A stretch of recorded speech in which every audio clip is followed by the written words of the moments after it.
आप सबका YouTube channel शिक्षा दृष्टि में हार्दिक स्वागत है। एक नए वीडियो के साथ हम पुनः प्रस्तुत हुए हैं।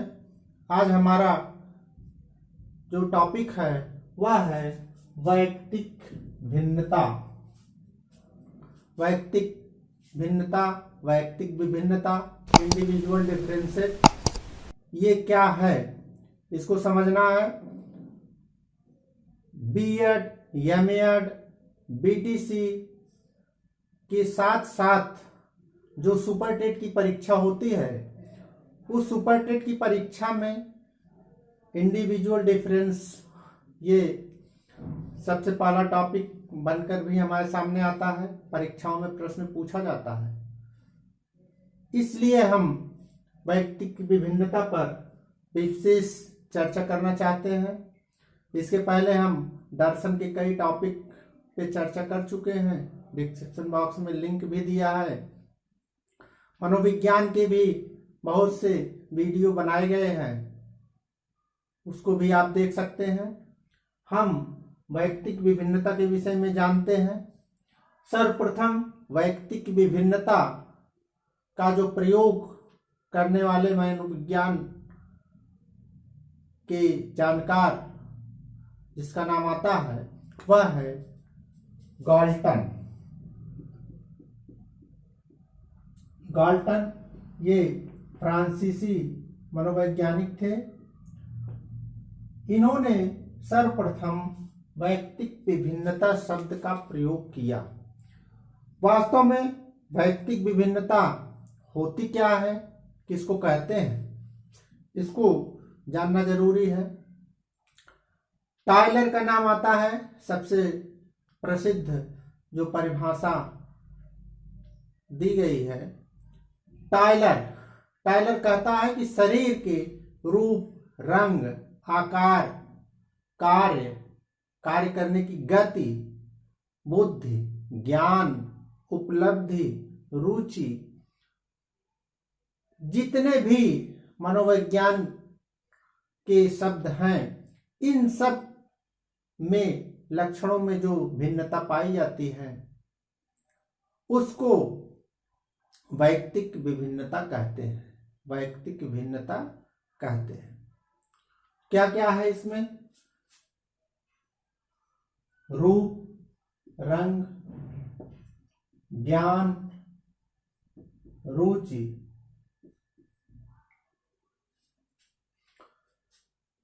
बुद्धि, उपलब्धि,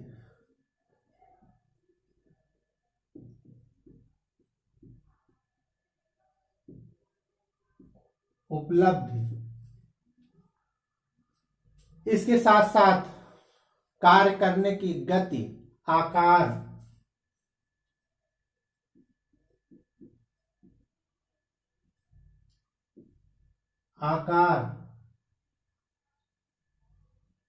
यह भी इसमें आता है। और अगर हम इसकी व्याख्या करते हैं तो व्यक्तित्व भी इसमें आ जाता है।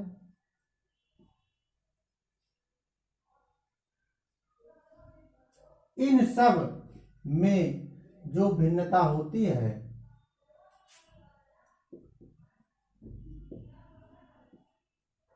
ये सब वैयक्तिक विभिन्नता कहा जाता है।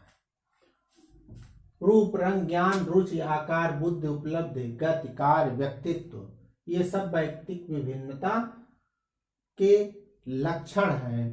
इन सब में वैयक्तिक विभिन्नता पाई जाती है। इसके बाद अब बात आती है वैयक्तिक विभिन्नता के प्रकार कौन कौन से हैं।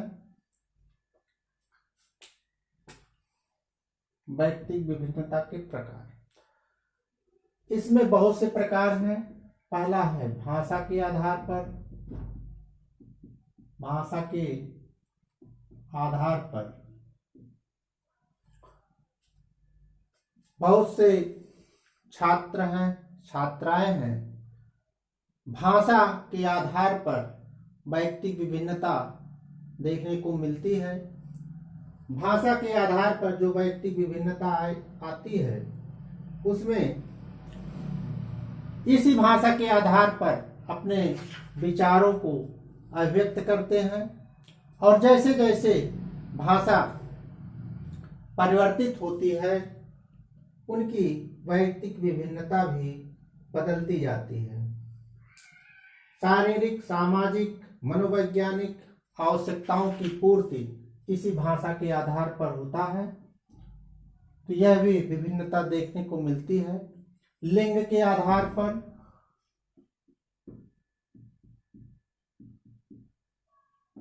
लिंग के आधार पर लड़के हैं, लड़कियां हैं, इनमें भी वैयक्तिक विभिन्नता देखने को मिलती है। सामान्यतः हम अगर देखें तो एक ही क्षेत्र, एक ही परिस्थिति में रहने वाले लड़कों की अपेक्षा लड़कियां छोटे कद की होती हैं। एक ही परिस्थिति में रहने के बावजूद भी अगर हम देखते हैं तो सहनशीलता की बात आती है तो लड़कियां ज्यादा सहनशील होती हैं। तो हम ये कह सकते हैं कि लिंग के आधार पर भी वैयक्तिक विभिन्नता होती है। बुद्धि के आधार पर, बुद्धि के आधार पर, बुद्धि के आधार पर आप जानते हैं कि बुद्धि का विभाजन बुद्धिलब्धि के आधार पर होता है। 90 से 110 के बीच में जो बुद्धिलब्ध है वो सामान्य है, 120 के ऊपर प्रतिभाशाली है। ऐसे बुद्धिलब्धि के आधार पर हम वैयक्तिक विभिन्नता का ज्ञान कर सकते हैं। तो बुद्धिलब्धि, बुद्धि भी वैयक्तिक विभिन्नता का एक प्रकार है। परिवार के, समुदाय के आधार पर,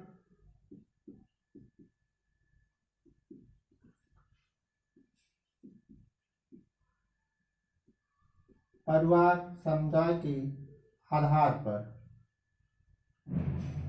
परिवार समुदाय यह भी वैयक्तिक विभिन्नता को प्रभावित करते हैं। जैसा परिवार होगा पारिवारिक वातावरण होगा, जैसा समुदाय होगा, जिस समुदाय समाज से बालक बालिका आते हैं, निश्चित रूप से उस समाज और समुदाय का प्रभाव बालक और बालिकाओं पर पड़ता है।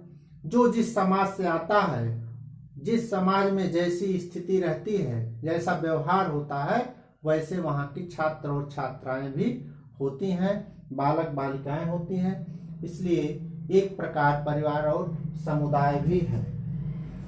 जाति के आधार पर,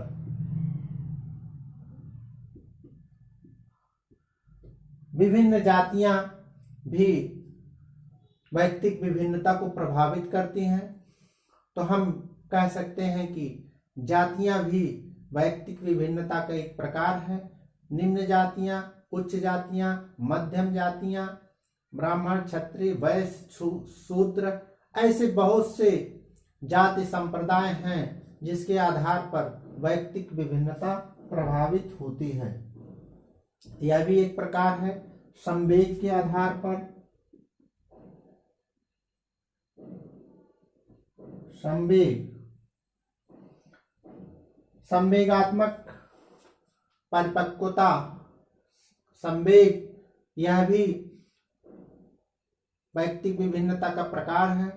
कोई सरल स्वभाव का होता है, कोई क्रोधी स्वभाव का होता है, कोई सहनशील स्वभाव का होता है, कोई हंसनुमा चेहरा वाला होता है, हमेशा प्रसन्न रहता है, कोई भाव होता है, कोई बहुत दबा दबा जैसे महसूस होता है। तो हम कह सकते हैं कि वैयक्तिक विभिन्नता का ये भी एक प्रकार है। इसके बाद संवेग के बाद धर्म आता है। धर्म के आधार पर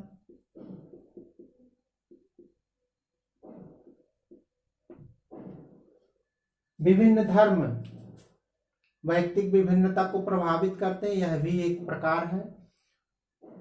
हालांकि अगर धर्म की बात आती है तो इसका जो सामान्य भाव है वह मानव कल्याण होता है, लेकिन विभिन्न धर्म, हिंदू, सिख, ईसाई, मुस्लिम, अन्य जो धर्म हैं, ऐसे विश्व के सभी धर्म सामान्य रूप में तो एक शिक्षा देते हैं, भाईचारा, बंधुत्व, परोपकार, प्रेम, अहिंसा, ये सब तो सिखाते हैं, लेकिन इन सब के बावजूद भी वैयक्तिक विभिन्नता को प्रभावित करते हैं, तो धर्म भी वैयक्तिक विभिन्नता का एक प्रकार है। शारीरिक बनावट, शारीरिक विकास, कोई छोटा है, कोई मोटा है, कोई लंबा है, कोई काला है, कोई गोरा है, तो यह शारीरिक विकास, शारीरिक बनावट भी वैयक्तिक विभिन्नता का एक प्रकार है। इसके बाद व्यक्तित्व आता है। व्यक्तित्व के आधार पर प्रकार,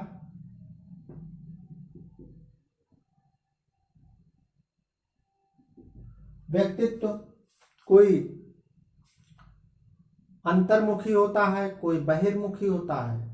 ऐसे गोरा, पतला, लंबा, काला, सरल स्वभाव, उग्र स्वभाव, अंतर्मुखी, बहिर्मुखी, ऐसे बहुत से व्यक्तित्व के गुण हैं जो वैयक्तिक विभिन्नता को प्रभावित करते हैं। तो हम कह सकते हैं कि वैयक्तिक विभिन्नता का यह भी एक प्रकार है। तो ये वैयक्तिक विभिन्नता जो रूप, रंग, ज्ञान, रुचि, आकार, बुद्धि, उपलब्धिगत कार्य, ऐसे विभिन्न मनोवैज्ञानिक तत्वों से युक्त होते हैं। इन लक्षणों के आधार पर हम यह अनुमान लगाते हैं कि व्यक्ति किस तरह का है, बालक किस तरह का है, और उसके आधार पर हम विभिन्न प्रकार की बात करते हैं। तो ये वैयक्तिक विभिन्नता के विभिन्न प्रकार हैं। आगे बढ़ते हैं, स्क्रीनशॉट आप लेना चाहे ले सकते हैं।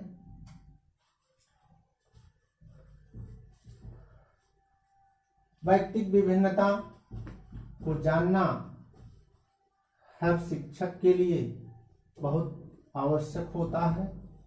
वैयक्तिक विभिन्नता के आधार पर हम पाठ्यक्रम का नियोजन करते हैं, पाठ्यक्रम का निर्माण करते हैं, शिक्षा में सुधार करते हैं।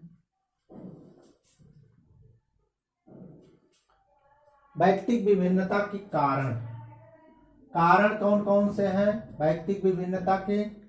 वैयक्तिक विभिन्नता के कारण में सबसे पहला और विशेष जो कारण है वह है वंशानुक्रम,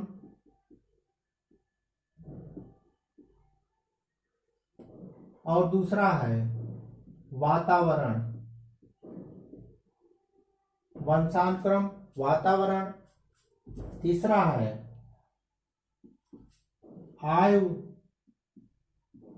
और बुद्धि, और चौथा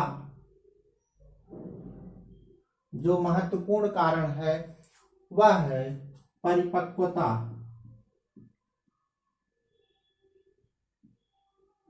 पांचवा जो कारण है वह है लैंगिक विभिन्नताएं।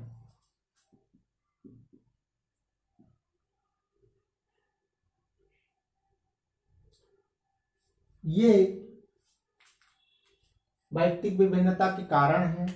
वंशानुक्रम आप जानते हैं कि एक ऐसा प्रभाव है जो अपने पूर्वजों से गुण प्राप्त होते हैं। माता पिता, दादा दादी, नाना नानी, इन सब गुणों के आधार पर हर व्यक्ति, हर बालक शारीरिक दृष्टि से, मानसिक दृष्टि से, कार्य की दृष्टि से, बुद्धि की दृष्टि से, ज्ञान की दृष्टि से, उपलब्धि की दृष्टि से, रूप रंग की दृष्टि, ऐसे अपने पूर्वजों से गुण प्राप्त करते हैं और भिन्नता शरीर में आती है। तो हम कह सकते हैं कि वंशानुक्रम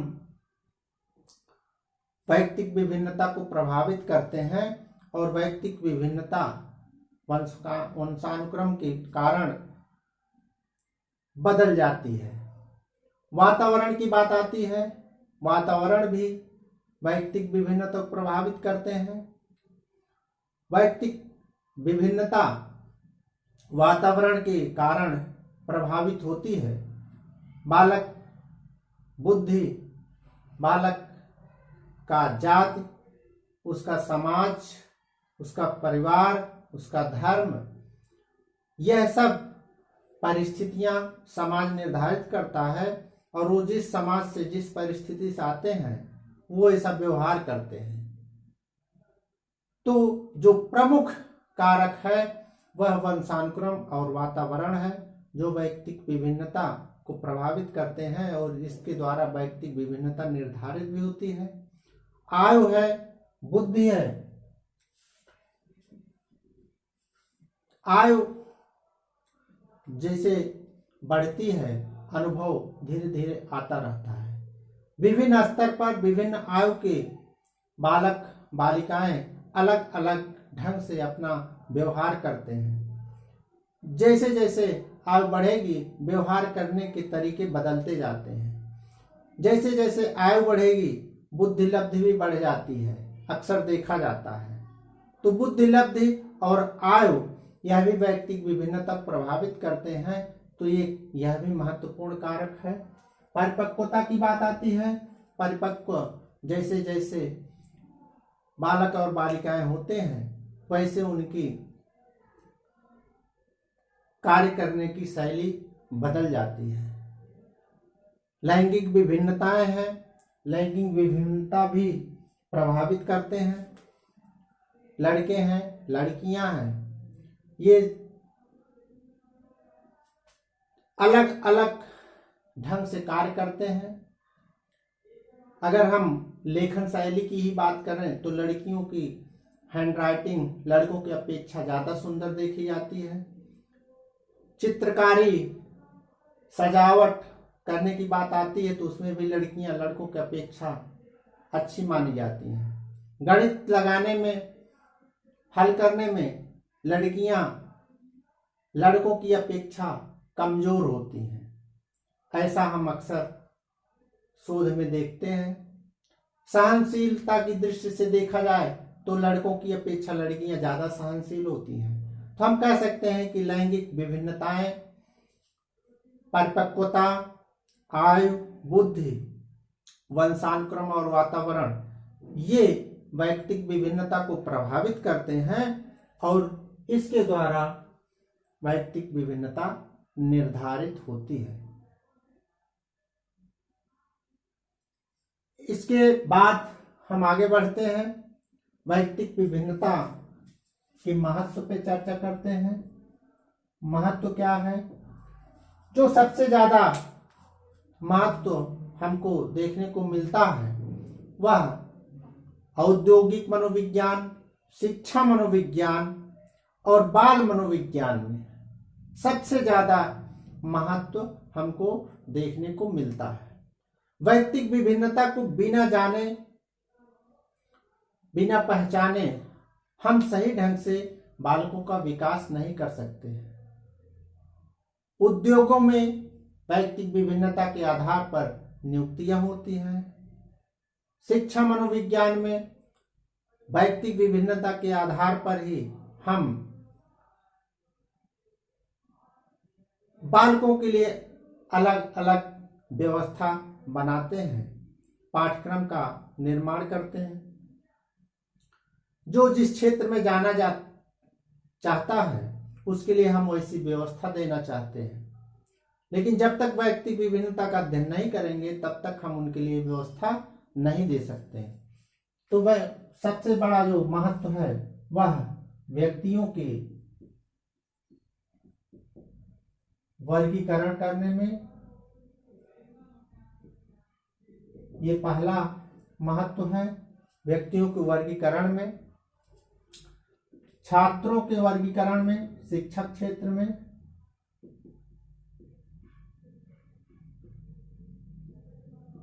छात्रों के वर्गीकरण में, और तीसरा है पाठ्यक्रम के निर्माण में। ये महत्वपूर्ण वैयक्तिक विभिन्नता है जो 3 क्षेत्रों में हमको दिखाई देती है। छात्रों को वर्गीकरण, व्यक्तियों को वर्गीकरण और पाठ्यक्रम के निर्माण में। आर्थिक दशा और ग्रहण शक्ति भी वैयक्तिक विभिन्नता का कारण है, यह भी आप नोट कर सकते हैं। आर्थिक दशाएं और ग्रहण करने की शक्ति, ग्रहण शक्ति, ये वैयक्तिक विभिन्नता का दो और कारण इसमें आप जोड़ सकते हैं। तो ये वैयक्तिक विभिन्नता का महत्व हुआ, वैयक्तिक विभिन्नता का कारण हुआ, वैयक्तिक विभिन्नता के प्रकार। इसके बाद हम ये जान लेते हैं कि वैयक्तिक विभिन्नता की विधियां, जानने की विधियां कौन कौन सी हैं। वैयक्तिक विभिन्नता अगर हम पढ़ लेते हैं, समझ लेते हैं, तो अलग अलग कक्षाओं में उच्च स्तर के जो बालक होंगे उनको अलग कक्षाओं में, निम्न स्तर के जो बालक बालिकाएं उनको अलग कक्षा में बैठाकर अध्ययन करा सकते हैं। उनकी तर्क, उनकी स्मरण शक्ति, कल्पना शक्ति, उसका अध्ययन करके हम उस हिसाब से व्यवस्था दे सकते हैं जैसी व्यवस्था उनको चाहिए। वैयक्तिक विभिन्नता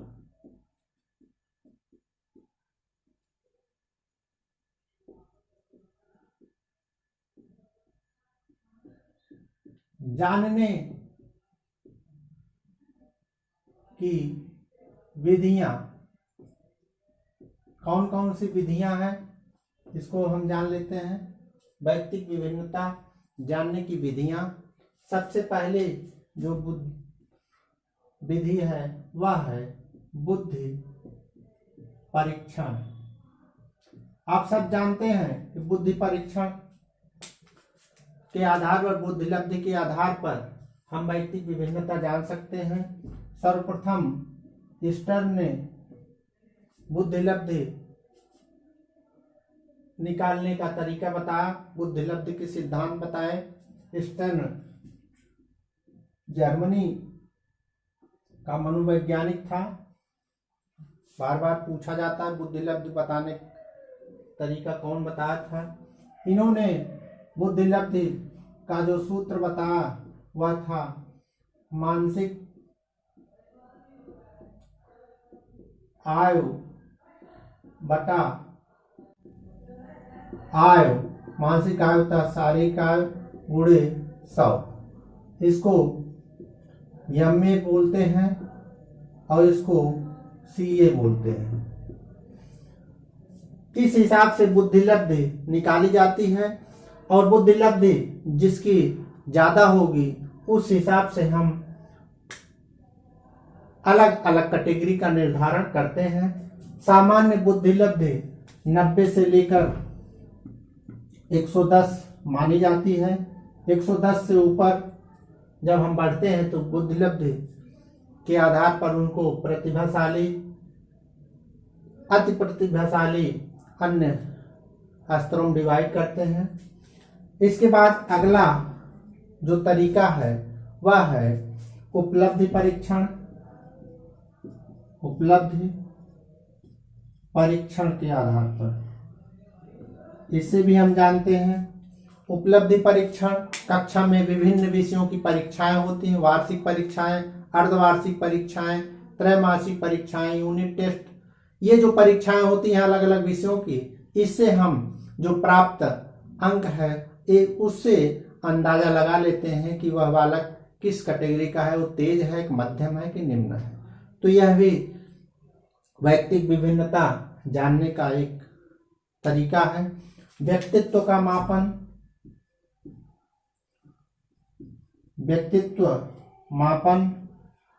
व्यक्तित्व मापन भी किया जाता है। अंतर्मुखी, बहिर्मुखी, उभयमुखी, ऐसे व्यक्तित्व का मापन हम करते हैं। और साथ साथ व्यक्तित्व मापन के जो अन्य विधियां हैं, प्रश्नावली, प्रक्षेपण, प्रश्नावली विधि है, प्रक्षेपण विधि है, मूल्यांकन विधि है। ये व्यक्तित्व मापन की विधियां हैं। इससे भी हम अंदाजा लगा लेते हैं कि वह किस स्तर का छात्र है। वार्षिक, अर्धवार्षिक, विषयों की परीक्षा।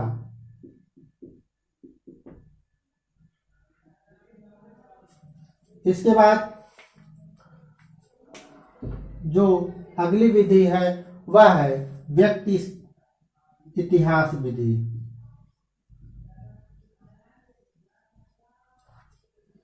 व्यक्ति इतिहास विधि भी व्यक्तिक विभिन्नता जानने की विधि है। इसमें व्यक्ति के विषय में उसके विभिन्न पहलुओं की चर्चा की जाती है। व्यक्ति के विविध पहलुओं की चर्चा या उसका इतिहास। अगली जो विधि है वह है संवेगात्मक परीक्षाएं। इसका भी आयोजन होता है। संवेगात्मक परीक्षाएं पश्चिमी देशों में ज्यादा इसका प्रचलन है। पश्चिमी देशों में परीक्षण पत्र निर्मित, परीक्षण पत्र का निर्माण हुआ है और वहीं पर ज्यादा इसका प्रयोग भी होता है। और जो उपलब्ध वैयक्तिक विभिन्नता जानने की विधि है वह है अभिरुचि मापक, अभिरुचि परीक्षण। यह भी आता है। अभिरुचि परीक्षण में बालक या व्यक्ति की अभिरुचि, उसकी रुचि, क्षमता का परीक्षण होता है। तो ये वैयक्तिक विभिन्नता जानने की विधियां हैं। बुद्धि परीक्षण, उपलब्धि परीक्षण, व्यक्तित्व मापन, व्यक्ति इतिहास, संवेगात्मक परीक्षण, अभिरुचि परीक्षण। इसके द्वारा हम व्यक्तित्व वैयक्तिक विभिन्नता का अध्ययन करते हैं। इन्हीं परीक्षण के द्वारा हम बालक के रूप, रंग, आकार, कार्य, गति, ज्ञान, रुचि, अभिरुचि, जो भी लक्षण है उसका अंदाजा लगाकर बालक बालिकाओं को अलग अलग ढंग से शिक्षित करने का प्रयास करते हैं। उनके लिए पाठ्यक्रम का नियोजन करते हैं, उचित शिक्षण विधियों का चुनाव करते हैं, व्यवस्थित शिक्षा देने की बात हम वैयक्तिक विभिन्नता जानकर ही करते हैं। आप सब वैयक्तिक विभिन्नता को समझ गए होंगे। अगले वीडियो में हम मनोविज्ञान के एक नए टॉपिक के साथ पुनः प्रस्तुत होंगे। वीडियो को देखने के लिए, पसंद करने के लिए, आगे बढ़ाने के लिए आप सबका बहुत बहुत धन्यवाद।